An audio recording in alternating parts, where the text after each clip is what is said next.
Hi there and welcome to Conscious Content TV. I'm Melissa here at the Libero Theater in Santa Barbara, California for the Awaken World Film Festival, and I have found a spiritual comic. This is Kyle Cease. Hi, how are you? What brings you to the film festival today? Well, right now what I'm doing, first of all, is I'm creating the illusion that there's a ton of people here and this red carpet's legit. Thank you. And over there too.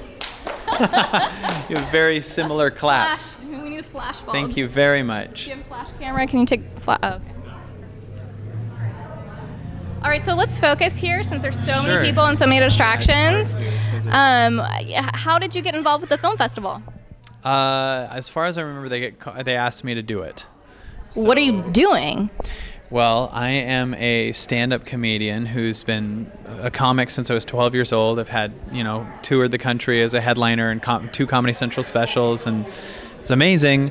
And then I ended up having a very real Eckhart Tolle-esque kind of shift where I discovered that the problem was I was using effort, and I was trying to, when you're writing a joke, you're thinking, is this funny? And you're becoming what people think of you. Who you are is what people think of you. And you're a victim every time you go to that place. So if you try to write a joke because you want it to be funny, you'll never be able to do it. Or if you try to get good on stage because you want people to like you, every time we're anticipating anything or trying to make something good, we're already in fear. Yeah. And instead, if you learn how to play all day and then go onto the stage, it just makes you 2 feet higher. And I'm less nervous, right? Well, there's no nerves. The nerves only come from being what people think of you. But you are what you love, not what loves you. And if you get that who you are is, like, I don't plan anything anymore because planning implies I have to do well because I think that this audience completes me, which implies I think I'm incomplete without this audience. And most people only get nervous because they think that thing completes me, that date, that job interview, the audience, whatever. And so they get into an anticipatory in their head wanting to make it good versus understanding that in your childhood, you made everything amazing because you weren't trying to get anything. So that's your natural state. So what I do is I speak on that, but I still bring the comedy in, which I haven't done any of so far. So you have no evidence that I'm a comic at all other than me telling you it. But I don't care because what you think about me it's not real. Doesn't affect your reality. Awesome. Yeah, it's not a thing at all. And that's what we're here tonight, relearning all about from the 10th anniversary of What the Bleep Do We Know. How much do you love that movie? Well, I think it's funny that What the Bleep Do We Know is a movie that basically disproves that there's a thing called time, and then they celebrate their 10th anniversary. Like they're so bringing time in to argue with the point. That's like having a What the Bleep Do We Know party, and then just saying there's no such thing as quantum physics. Good night. That wasn't a good example. That'd be like showing The Secret at a doubt party. I'm not good at this. It's okay. That's why you never plan anything, and you got to try and try your hardest. If I planned it, it would have been less funny. Probably would have been. It would have been a structured delivery where I was in fear the whole time. Instead, the joke is that I can't come up with a joke. But you know what? Die Hard fans will actually quite love that joke. The movie Die Hard, or just fans of mine? I meant What the Bleep. Oh, I think you meant the car battery. Die Hard is also a car battery. Oh, I never knew that. Yeah, it is. We can look it up. Wow, crazy. And I'll pull it up on YouTube. Dan's pulling it up right now on YouTube. Get distracted in the middle because there's other options. Awesome. So what other things have you done in like the spiritual consciousness realm? I mean, I'm working on a book with Beyond Words Publishing, and I spoke at Gate with Eckhart Tolle and Jim Carrey, and honestly, hundreds of different events and seminars. I'm at the Sedona World Wisdom Days. I was at the Sun Valley Festival. I do my own events called Evolving Out Loud. People like Marianne Williamson and Bob Proctor come speak at it, and basically I show up and I speak for 3 days straight with nothing planned. And as time goes on, I completely leave the consumer part of my mind and move into the creator part. And by day 3, the whole audience is out of their learned stage fright and their fear and everything. And it's just a playful play. And I got probably about 100 YouTube videos out too that have different conscious points and funny and everything like that. Awesome. Can you tell me more about that conference? Is that for performers or just anyone in general? And what do they experience when they get there? The real problem, or the real illusion of a problem, and the challenge is that we have been conditioned out of a natural state of just amazingness. We were born into the world being love. We didn't care what our ex was doing. We weren't worried about what Facebook said. We weren't checking our wall and practicing being a victim to what people think of us. We just created and played. Now, if we stayed that way and stayed in that childhood state, you'd have this Jim Carrey-esque career. And people go, well, I'd love to do that, but I have to make money.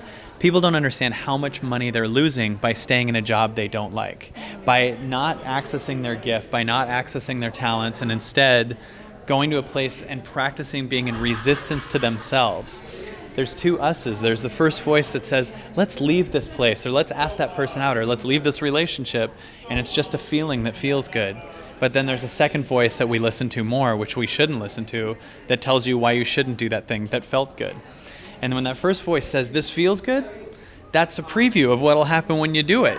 Right. The first voice is like, imagine we leave this company. I can't tell you why because we've never done it, but I know that it'll feel better.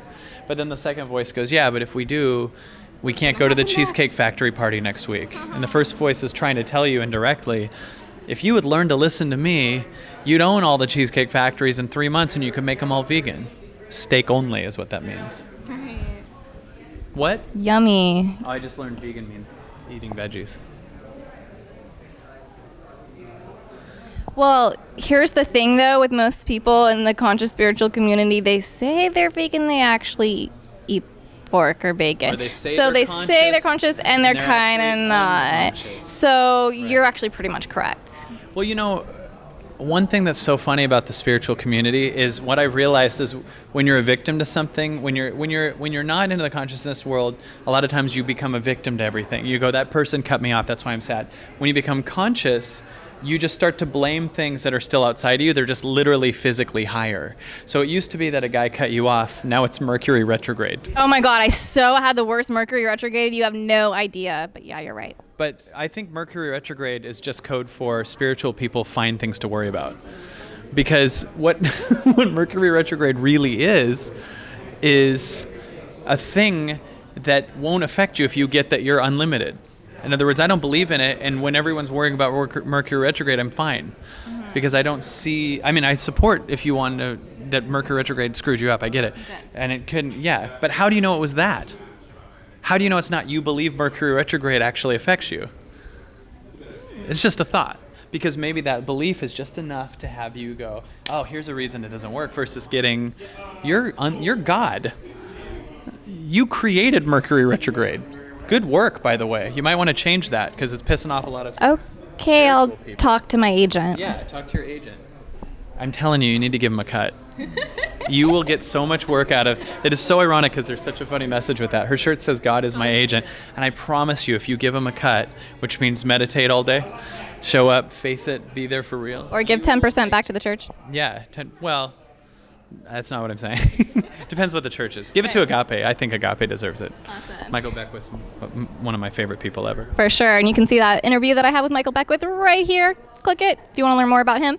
And so the last question I have for you, Kyle, is what is your one piece of advice for everybody to have a more awakened world?